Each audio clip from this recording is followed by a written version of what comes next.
I am pleased to inform you that we have arrived at the labyrinth. Please be advised that the punishment for trespassing is execution. Please be advised that electrical storms on the surface of Tartarus make departure impossible at this time. Resident count is as follows: 3,071. Resident deaths, including but not limited to executions, are as follows: 1,684. Resident escapes are as follows: 0. The interior can be chilly. Take a scarf with you, Captain. I would also ask that you leave your captain's ID with me, in the event that you do not return.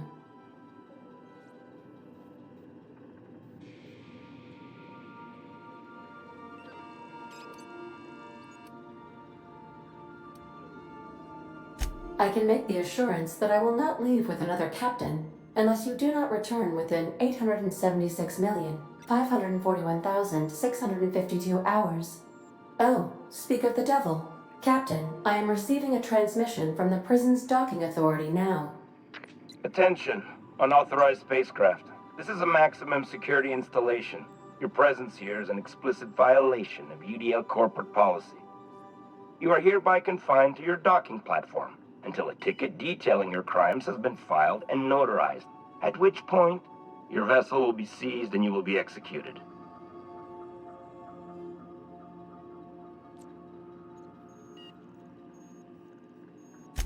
I wager it'll take a bit longer than it takes you to lose your patience and storm out of your ship looking to get shot. To be honest, that'd make my job a lot easier. You come out, we shoot you full of holes, and then everyone goes about their day worry-free. Except you. You'll be dead.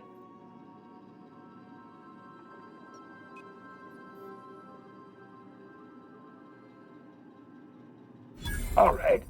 I'm feeling generous. I'm transmitting the ID of a productive, law-abiding employee so you can see what one looks like before you die. Anyway, Tartarus Docking Authority signing up. Hang on.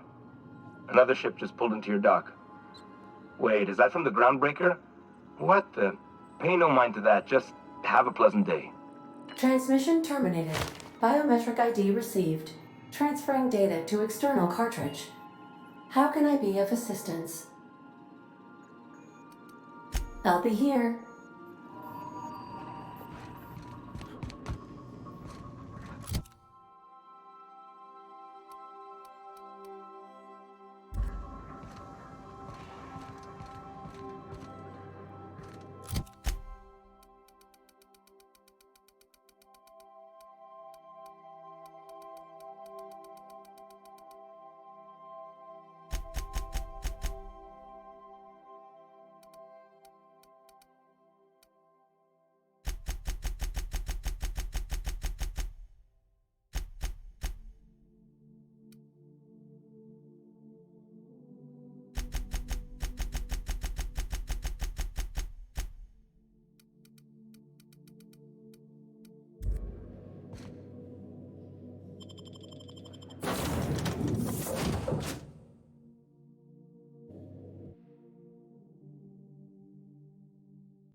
Captain did right by us once. What? Now it's our turn. What's that? The board will never own Groundbreaker.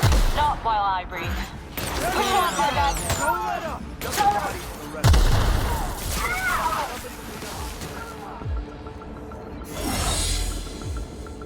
Waste of company ammo. Saw some targets. Open fire. Gotta get down. Somebody toss this garbage out the airlock. What was that? Open fire!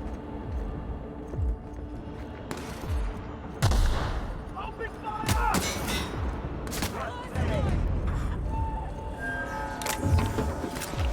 Bring her down! Worker. System performing.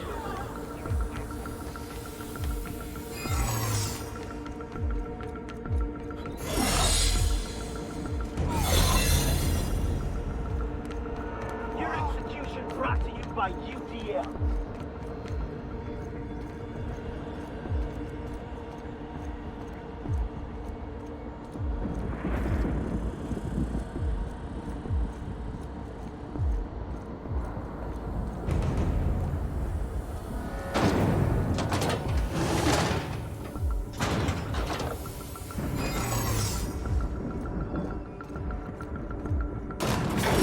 prison have for bars when it's got a storm like that guarding the gates? I've gotta admit, I'm not too keen on walking into a prison. They lock me up, I'm liable to kill everyone trying to get back out.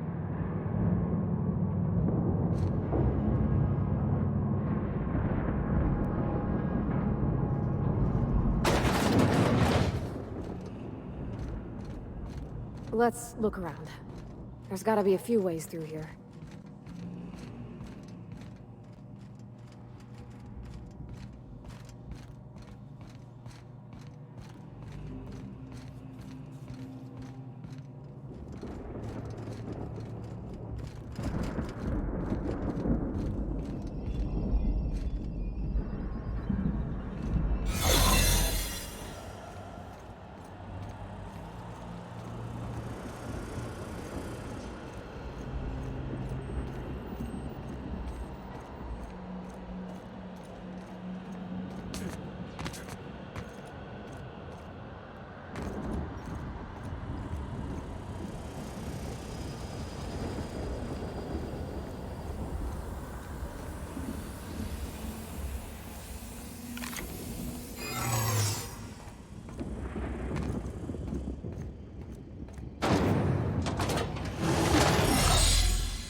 Let's go, troops. Stellar Base counting on us.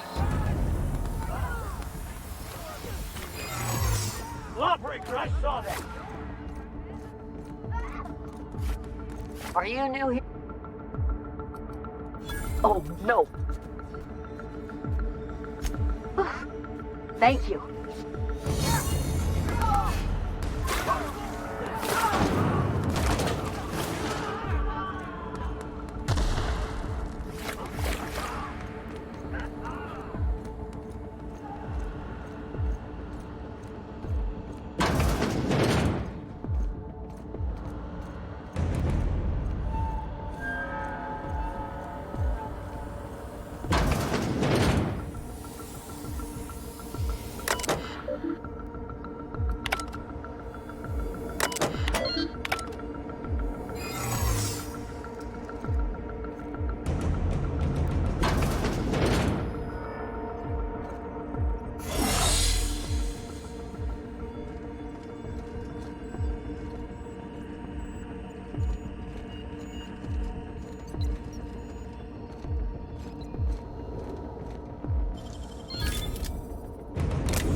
right, MSI.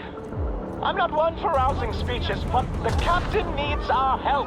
So, get in there and fight! Fugitives and fugitives. Let it go. Take him down!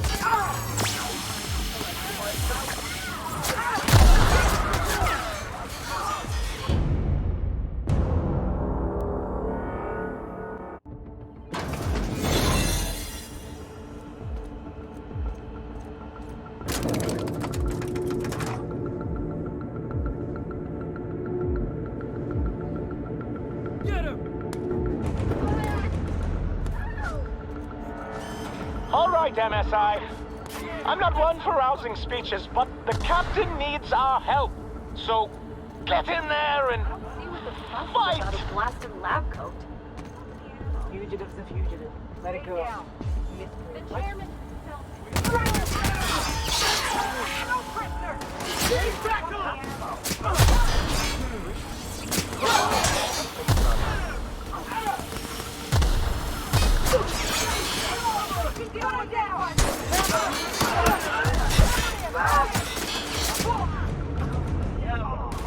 Waste of company ammo.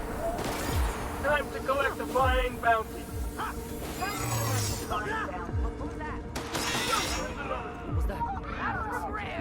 For me.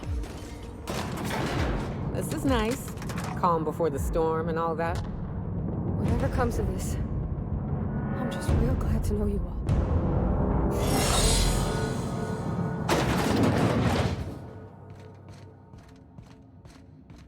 After all you've done, all the work you've destroyed, all the money you've cost me, your misguided crusade has doomed Halcyon.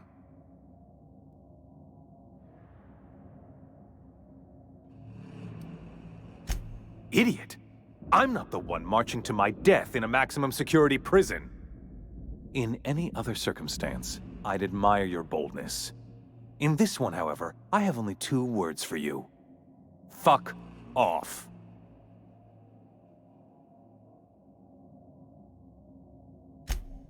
No call for... You unbelievable bastard! Sophia should be the one wasting her time with you, but you killed her. I'll have you hanged, quartered, bankrupted. Thankfully, you're in a prison already. Find the nearest cell and wait until I'm done here. Then I'll drag you to the executioner myself.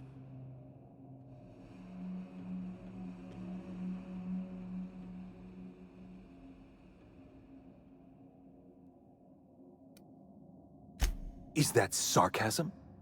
Do you know what I do to people who employ the lowest, most base form of humor? I fire them.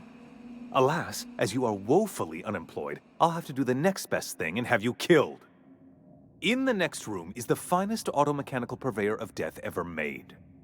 Try not to scratch the paint with your skull, it was fucking expensive. Absolutely not. Akande was always the sociable one, not me. Need I repeat the magic 2 words?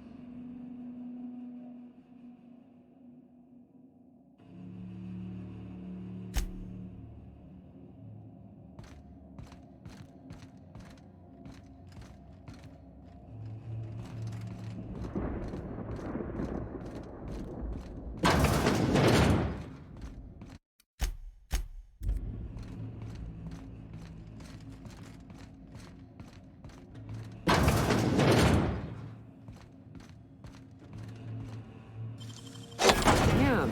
Some nimble fingers, Captain.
they come!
See what you need to save Hal.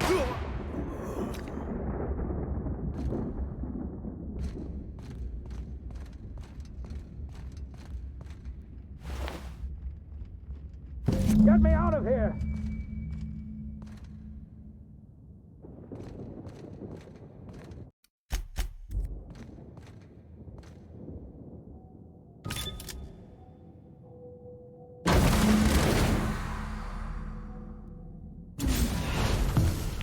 You don't know how glad I am to see you.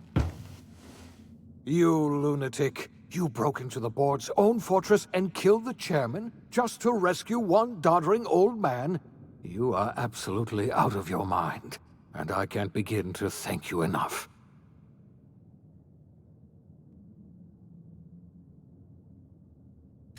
Ah, all in a day's work for you, huh? You've broken the board's stranglehold on this colony, and you saved my life. But there's still so much we have yet to accomplish. You and I are going to have to work harder than ever to save Halcyon. I'm afraid the situation is far worse than any of us ever anticipated.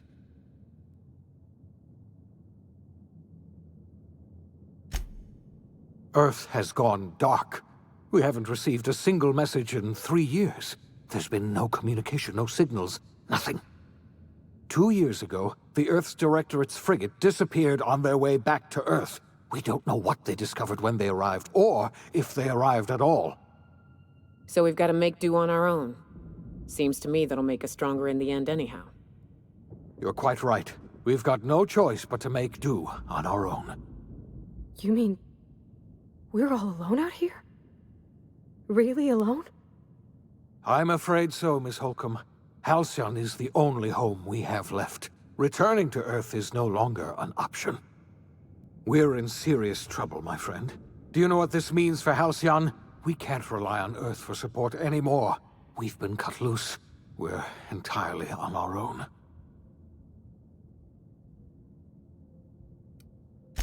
Yes, certainly. I'll help however I can. I don't know what happened, but something must have gone horribly wrong. I don't know why Earth's gone silent. I don't even know if Earth exists anymore. We have no connection back to Earth, and return is likely impossible. We're completely alone out here. You might have heard of the Earth Directorate's frigate. Half the colony's entire military was on that ship. They were returning to Earth when they vanished without a trace. That was 2 years ago. We haven't heard a word from them since. Whatever happened to Earth likely happened to them.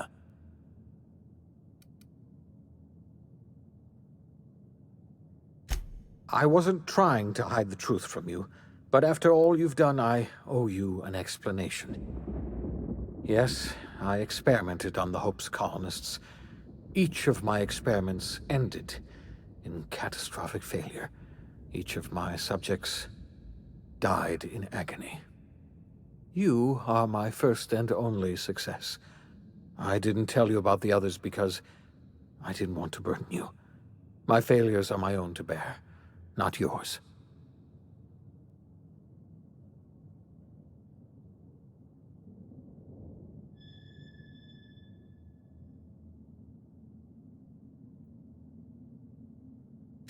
Thank you. Perhaps in time I'll learn to forgive myself. My apologies. I need to get a hold of myself. We've far more pressing issues to worry about right now. If you have any more questions, ask me. I'll answer as best I can. Yes, we do. You've done a marvelous thing. You've succeeded where anyone else would have failed, including me. We must begin the revival process immediately, starting with the Hope's brightest minds, and then we're going to fix this damn colony, one problem at a time. We're going to need a leader, and I can't imagine a better person for the job than you. What do you say, old friend? Will you help us?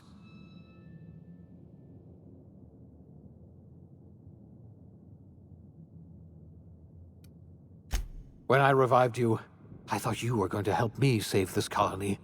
I was wrong. I had our roles reversed, you see. You're the one who's going to save us all. I'm just the one who set you on your path. You're the best thing to ever happen to Halcyon. If you want to take it upon yourself to lead this colony, you have my support.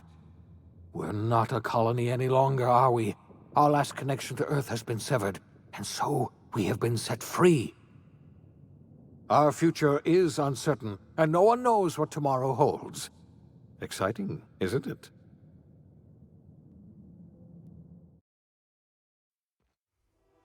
The OSI teaches that everything in the universe happens according to the grand plan. But the stranger that arrived in Halcyon was an unplanned variable. From the moment he landed in Emerald Vale, his actions altered the course of history. The events on Tartarus brought about the end of the Board's authority. But the Board's mistakes would haunt the colony for decades to come. The damage they left behind would require the work of a generation to repair. Dr. Phineas Wells began reviving a handful of the Hope's colonists. Engineers, scientists, technicians, and intellectuals. They were among the brightest minds the Earth had ever sent out into the stars. The Hope scientists and engineers woke up in a colony descending headlong into total collapse. With no way to return to Earth, they had no choice but to band together and devote themselves to the cause of saving Halcyon. The people of Halcyon were nothing if not hardy. In the absence of the Board's authority, many of the colony's settlements banded together with a single purpose in mind: survival. Life was especially hard in the years to come. Some towns dissolved by attrition and starvation, but most of them found a way to carry on. In the years to come, Halcyon was forced to reckon with its newfound freedom. The Board was gone, and for better or worse, the colony was responsible for its own destiny.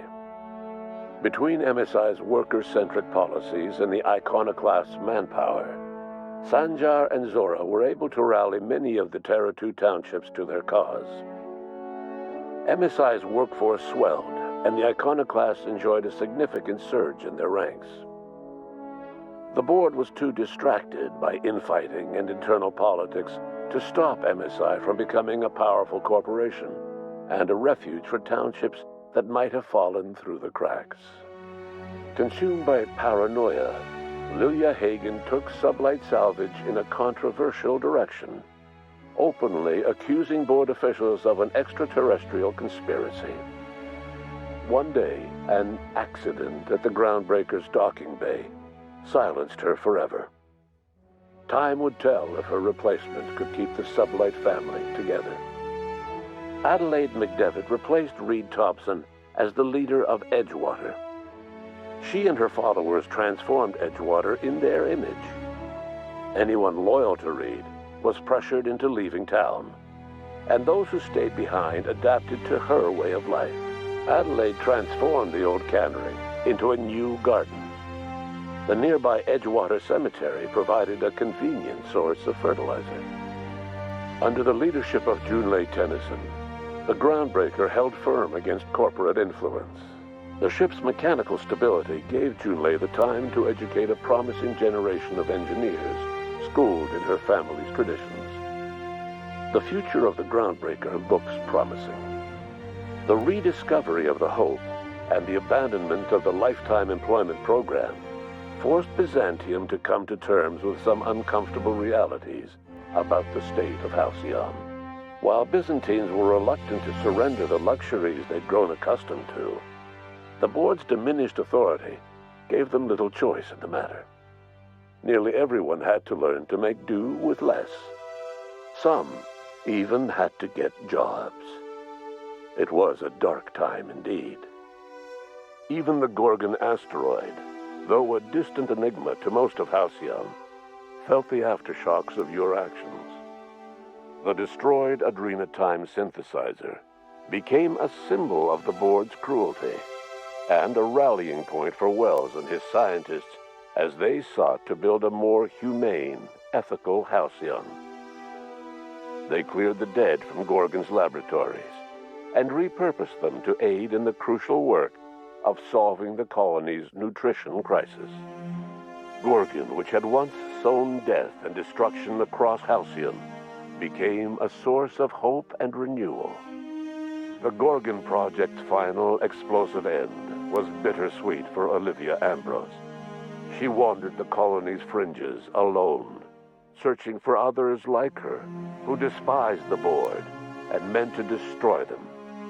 In time, she found Phineas Wells and his cadre of scientists, and she joined them in their efforts to save Halcyon. For a while, she even knew an uneasy peace. But for all that, Olivia found purpose in Wells' project. She was always haunted by the memory of her daughter, Minnie, who hadn't lived to see the better world they were building. She never did forgive herself for the horror her work had wrought on Halcyon, but she remembered fondly the daring captain who'd put an end to it at last. In spite of everything, the Gorgon asteroid remained a sobering reminder of the potential for progress and disaster in humanity's most ambitious efforts. The Rizzo's company in Halcyon dissolved after the collapse of the board. Needless to say, the launch of Spectrum Brown was indefinitely delayed. A stockpile of Spectrum Brown remains buried deep beneath the ruins of the old distillery, abandoned to time and attrition. With the dissolution of the board, Ruth Bellamy found herself without the two constants in her life, Byzantine culture and her sister Belinda. In the face of this new reality, she struggled to find a direction for her life. The colony had moved on from Halcyon Helen and would require new heroes in the years to come. And so Ruth Bellamy decided it was time to exit stage left. She quietly disappeared from public view. The dissolution of the board did not mean the dissolution of the ambitions of Cedric Kincannon, the charismatic leader of Sublight Underground. Cedric offered Slug's transportation services to the newly thawed colonists and set to work ferrying resources and food wherever they were most needed. For better or worse, Slug headgear became fashionable in the following years. As the board began to disintegrate, Spencer Woolrich found himself at a crossroads.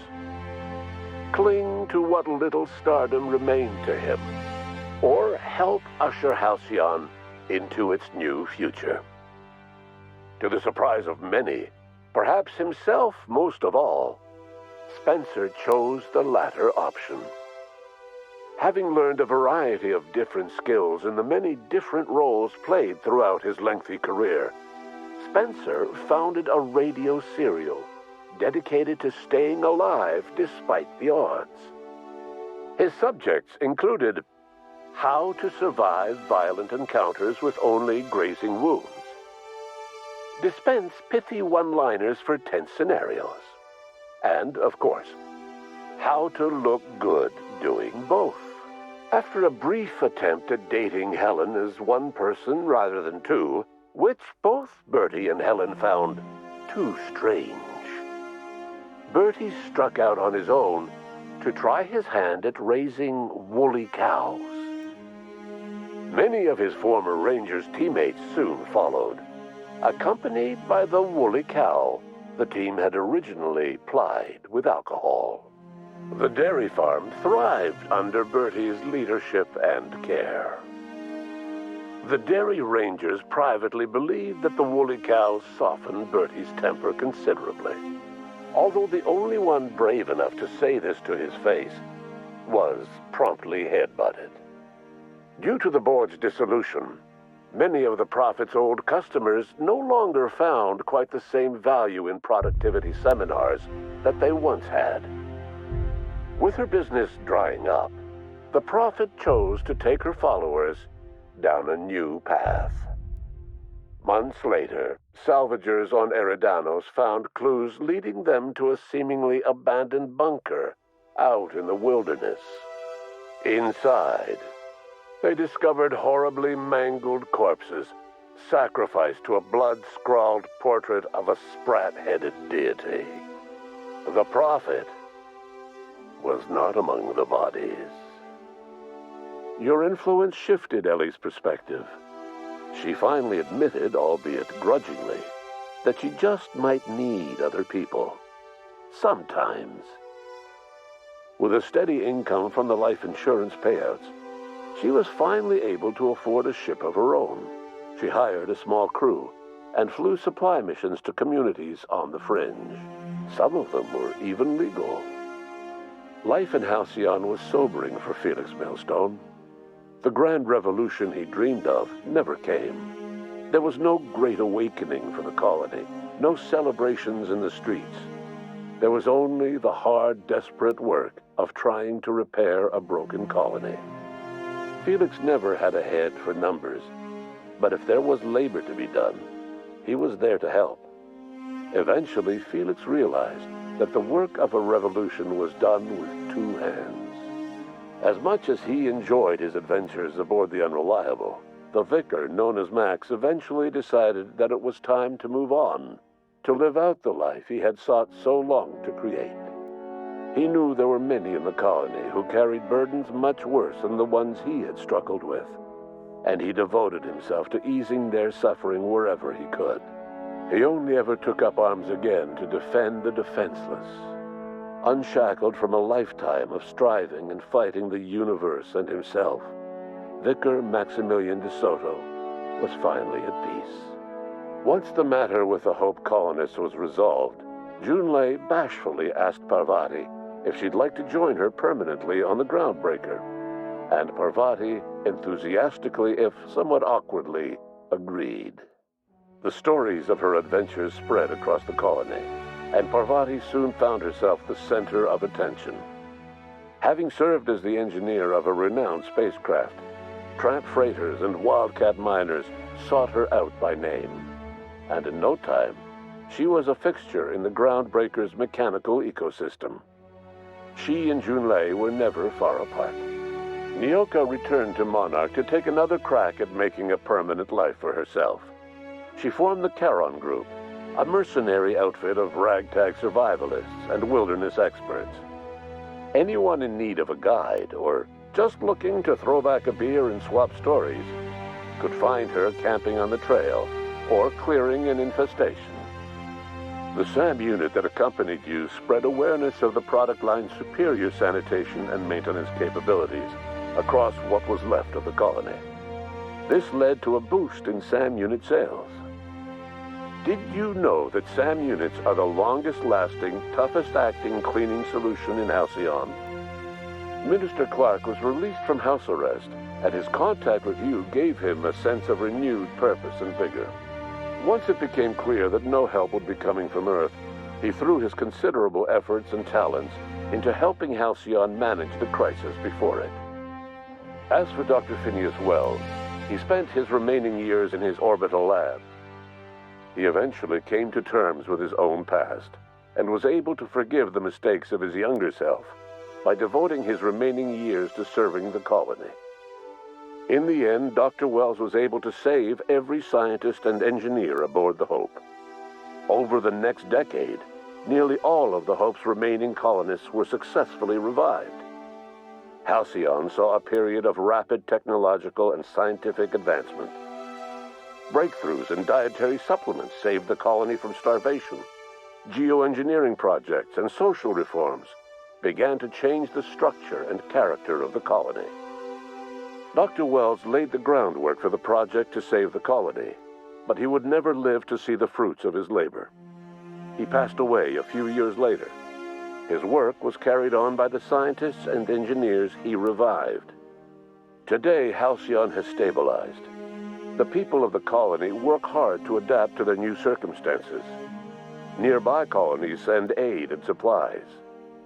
Life will never be easy in Halcyon, but for the first time in its history, there exists a sense of real, genuine hope about the future. And what about you, the unplanned variable in the history of Halcyon? Long after Wells passed away, you carried on his work with more energy, determination, and brilliance than he could ever muster. The years that followed were hard, but Halcyon survived by the efforts of the Hope's most promising colonists, the greatest of which was you. No one knows what's happened to Earth, and no one knows what the future has in store for Halcyon.